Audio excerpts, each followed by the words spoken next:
Sorry, now I can focus on something this close. And speaking with a Chinese lady, I told her about my connection to China. Was just explaining that the summer that I seduced the young lady by saying, I remember every minute of you. You got to get the right inflection, the right kind of. I remember. You got to have a smile on us. I remember every moment, every minute. Smile in the eyes. I remember every minute of you. Like that. That's closer to it. It's hard to do the original. That summer, yeah, y'all gonna call me a liar again. It doesn't matter. I don't give a fuck what you think. I'm going to try to tell briefly about the life of the artist Ken Morgan. He may still be alive, but he had a stroke years back. That's where he slipped and forgot from it. Even though he had good intent, his comment from the Yankee perspective wasn't bad because they're kind of. But at one point he offended me, and I stopped calling him. And when he called back about a year later, I pretended to be my brother Rolf because we do sound alike, and told him that I was dead, just because he had begun artwork again, but he had to go to digital because he only really had one functional hand. Anyway, that summer at the University of Maine, Orono, I, much like my girlfriend, was a paid artist model, and he was the artist / instructor, not professor. He really didn't have a degree, but he had at that time he was a little older than me, and had already had over 60 exhibits. I saw he's for real, and I was also his editor. When I was being paid with premium lamb chops, staying in the house in Charleston, Maine, that used to be the Grange Hall, that he refurbed, and the upper floor was like beautiful. It was like cathedral ceilings. And oh gosh, the guy did a great job on it. That's what he was doing. He was originally from, oh gosh, it's such a long story. I have to compress so much in order to just get in the basics.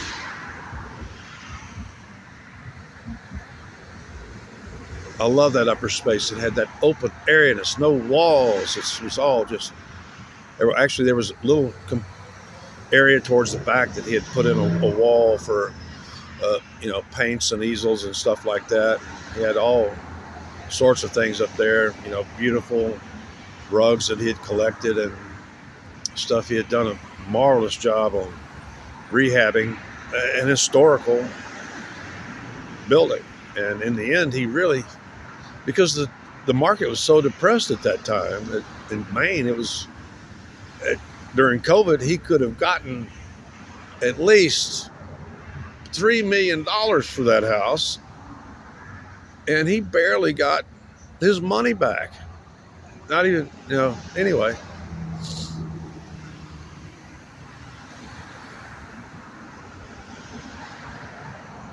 Artist Ken Morgan. And I think you'll find him on the web as all one words, lowercase, Ken Morgan Fine Arts. You may see some of his latest work. I've seen a lot of his older work and photographs of. But this, we came so close. He was working on it. I was helping him between sitting in a Queen Anne's wingback chair actually like the girls, he'd have a male and female looking for. The girls would come in, and frequently they weren't, but they had excellent bodies. One girl came in one day, and she kind of had a little bit of some less attractive well, mostly just the skin. She had a little acne or something. And she came in, she was used to it. She goes, "Is this going to be nude or clothed?" She did it standing, I did sitting. And I think she was a little disappointed to find out that she wasn't going to get to show it all. Them Yankee girls are fast. What do you think? I've been going up there for like, in the summers for like 40 some years. And he had been communicating with, he was working on a really cool concept that incorporated Ken Morgan. Actually, in the phone books, you'll find a Kenneth Morgan that's a female. I don't get that at all. And stuff. I actually deleted his number when I came angry with him.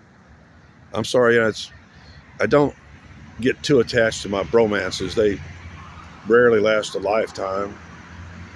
Uh, uh, my bromance with Bruno is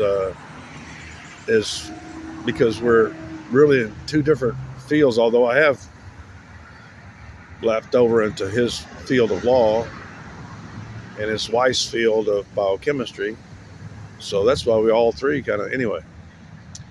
Ken Morgan has an awesome life story. That's one of the reasons I love him. He didn't talk like an artist. He'd go like, "Use guys, use," you know.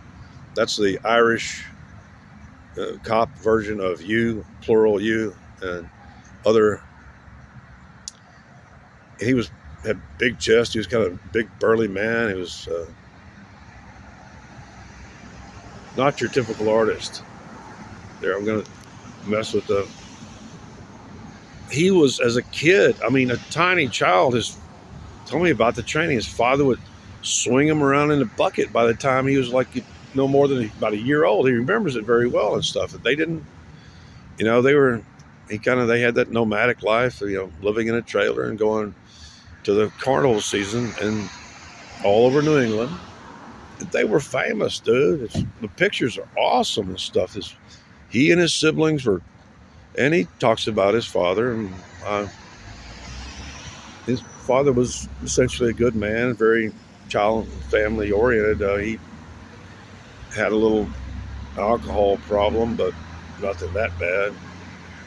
He was a functional drinker and very handsome man. You don't have to be gay to point out the fact that a man is handsome. Actually, when I met his wife, that's the word. I was shaking her hand, something we don't really do here with ladies in Texas. But while shaking her hand, I turned towards him and said, "You lucky dog." And she just fell in love with me right there. I have a skill. I have a gift. I am a charismatic. My deceased sister Melanie, used to say it all the time. Is that, dude, she knew that, like, if she even threw the party, she knew I was. So he grew up in that kind of life and being very athletic and so on. So he knew my life history and the Kruger brothers and so on. And now I've got to move towards. He was moving away from the painting of pretty pictures and was beginning to embrace what you would call reduction. Because he really didn't know what he was doing, because has no formal schooling in art. He just does it and does it extremely well. But he decided to go on a tangent, something new. And we were discussing at first whether it was minimalism, or actually what he was doing is reductionism in art. He was getting down to these lines. I actually did one specifically for me titled "The Loose Cannon." And you know what? It's still in Maine, because carrying around a big, and he had gone out and found, he actually used carnival tent canvas that he had found, and it was light enough color. He had removed any kind of waterproofing or stuff from it and bound it and to frames. It was real super heavy duty canvas. It was a canvas, but it came from the Carnival tents. And the title was, so we were working it out. I was going to be the agent for the deceased artist. Uh, I was going to play. Actually, that's why another thing he wanted me is he wanted his mother to be, he wanted to create the works of a deceased artist. You get where I'm going here? We were about to really break. It was a brilliant concept. We were right there on the cusp when I think the gallery owner in Manhattan was kind of going like, this is a big risk. Actually, we had it all laid out. The title of it was The Art of the Carn, as in Carney. But in Yankee speak, it's pronounced The Art of the Con, because it was a con job. And I told him that it's everything that you're doing is perfectly legal, as long as we, especially at the end, we have me there and because misrepresentation is fraud. I was there to help guide him legally. I edited his letters. He had a bad habit of hyphenating at times in his writings. He was not formally trained in English composition, or pretty much not formally trained in anything other than acrobatics. I think he was absolutely self-taught in art. He's one of the people like me that can just watch somebody else and figure out how to do it yourself. Autodidact. And or learn by trial and error. Autodidact, or from book, And I was going to be, he even had the cards printed up. Sidney Shanks, Shiv, a bone in the legs and stuff. And the letters were supposed to be coming from his mother. He could copy a feminine style, and I would edit them correctly. I never try to change people's style. I just tightened up the punctuation, a word here or there to join it together, a conjunction, and I watched the flow coming back and forth over the months while I was having a romance with Shalina, and then the Micmac woman, and then I'm beginning to think that was, anyway. Sometimes you've got to cut off in order to get back. I can't bring you smoothly back on track. The theme here is Ken Morgan, and what came close. I was talking to him that and even he knew from having had gallery exhibits in Manhattan before, that especially at the end, where because everybody's going to be saying, oh, the art of the con, yes, and he has all these reductionistic line drawings. Picasso was famous for his line drawings. And usually a female backsides. That's what's in my family. Signed by Picasso in front of Kurt Herbert Adler. My family, owns a Picasso as a gift, no agent involved. And told him about that. We used to have some really good times zipping around Maine. He took me actually to visit like a lot of major artists in Maine and see the stuff they have inside their gorgeous homes and shit. It was, please, when you're very intelligent, you can rise. Although at the time I was still a pretty snappy dresser. I mean, sharp, nothing gaudy, nothing over the top, and nothing low class. He knew I knew how to. I mean, when he pretty much recruited me, I was, wearing silk shirts and leather jackets. So, there comes the girl that dresses like a man and tries to act like a man. Anyway, it was so well worked out. Because it's called an installation. We worked out the installation, how to guide everybody through the life of the art of and the funny thing is that he then subsequently, a few years later, had a stroke. It was about the life of what would then be a dead carnival acrobat, the kind of the crude, reductionistic line drawings of what would be an uneducated man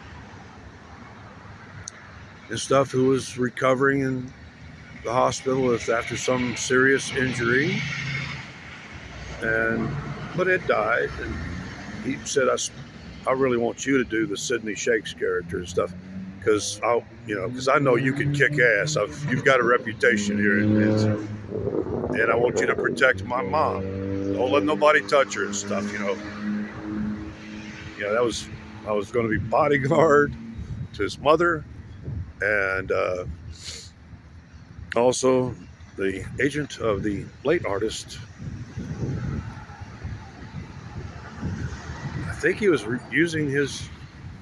No, he did. Yeah, that was the part of it was, since it was fiction, he didn't use his real name, his birth name, and since it was fiction and part truth about the carnival thing, and it didn't meet the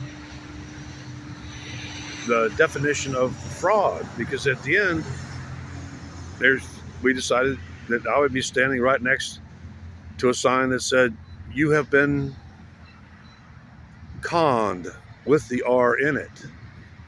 Boom. C-A-R-N. I think you had to put two N's. C-A-R-N-E-D, conned. Then, if need be, give the legal explanation.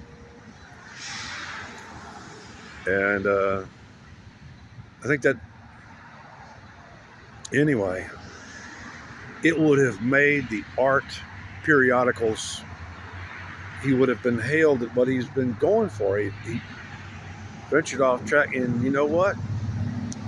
He did eventually show almost all that work. Did finally have a gallery viewing in Hartford, Connecticut. Connecticut was his home state, but he had spent a lot of time in Maine, going to the state fairs and carnivals and stuff that usually happened during warm weather, as a part of an acrobatic team of brothers and sisters and the father. And go ahead and look him up. I may do it myself to see if he's still alive. The painting he was doing was digital. I looked at a couple of them years back, and it's when you're painting one pixel at a time, it's literally to the pixel. Pretty time consuming, but that's what artists do. He's not doing that slapdash. The work I saw wasn't slapdash impressionistic stuff. It was painting some of the really complicated, beautiful pictures that artists like to keep in their home and never sell. So in 20 minutes, I've given you at least a brief view into the life of the only canvas type artiste that I've ever known, who was not an artiste. He was an artist. His accent wasn't that strong, exaggerated slightly, but Ken Morgan, if you're still alive, I wish you well, but please, you offended me a little bit, because he had criticized my home when I told him that my cabin had burned down, and I was living in new digs, and he was saying that's not good or whatever. Please, my house that still exists is made out from a huge cargo container because of my fear of fire. I have been burned many times, two of them life threatening, possibly lethal. So he failed to realize that my fear of living, and inside the house, almost everything was made out of steel, baby. Very few ignitable or combustibles inside the house. I actually kind of don't like being in any kind of a house or home situation that isn't configured to be non-flammable. He didn't really get that. We spoke, and then he actually waited a year to call me back. He was curious. I hadn't checked in with him. He hadn't checked in. He was busy doing his artwork, and when he called, it was kind of even late my time, and I pretended to be my brother. And he goes, "Kent?" And I go, "No, this is Rolf. Yeah, I know we sound alike. I'm a good actor when I have to be." And I said, "I'm sorry, Kent's no longer with us." And then he asked, and I really get this in a split second because you have no time to. I actually used what he had, and what may have been the end of his life was. I said, "Oh, he had a stroke. He went quick." Then I said, "I hope you'll forgive me, but this is a really nice," because I wanted to remind him. I said, "This is a really nice hunting cabin he's got here, and we got to get up early to get in them deer stands. I hope you'll forgive me. I'm not trying to be rude, but we need to go to bed."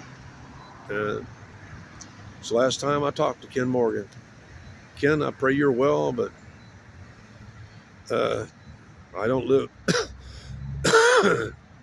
you, I really, in my real life, I don't tolerate a lot of Yankee behaviors of the kind of the insulting kind of. Make a whole new video on that. I like people who are careful and considerate in their speech to me. And that brief moment when we had years of really good, I've been there with him right after at least by telephonically and stuff like that, after the stroke and after his wife had died from Crohn's disease. Tall, lovely, gorgeous lady. So Ken Morgan, my best to you. And he actually took my advice on his sons. He said he was, sending his, sons were studying communications, which out in California, and he asked my advice on the communications department. I said, it's mostly kind of a gimme degree, kind of like a degree in sociology or African studies, but with the advent of computers, actually they might get an employable. That's what I told Ken Morgan. They might get a degree that will employ them, because now, this was 23 years ago. They're going to have to learn to communicate by computer. So yeah, they probably made an okay choice. So that's a brief passing thoughts on. Pardon me, I had a little hiccup trying to come up. Of Ken Morgan, who I still hold in high esteem, except for one minor insult. And when you fall, like in bromance, when you fall into a platonic relationship, sometimes a single word or phrase can really. I made a video that was, people here didn't really want to. I was talking about the fragility of love. I deleted that because and I made an error in my speech the other day. The Air Force guy who raped a 12-year-old said a 25-year-old and he's doing 25 years. He raped a 12-year-old and he's doing 25 years. I remember my errata. I try to correct them. Sometimes I just let them slide because I got to move on. But Ken Morgan, I pray that you're still alive. I hope you've recovered. It's taken me 10 months now to recover just some mobility. I still have trouble trying to pick a booger with my left arm. It's taken me 10 months to get that far. And outwardly and upwardly, full brachiation ain't happening, baby.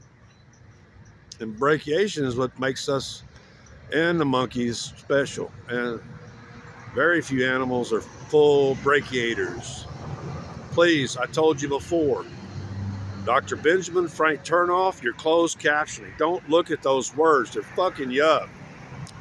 Ben Franklin said that when you speak, look into their eyes, which their eyes then should be you'll know if their eyes, he said, when you're listening, watch their mouth.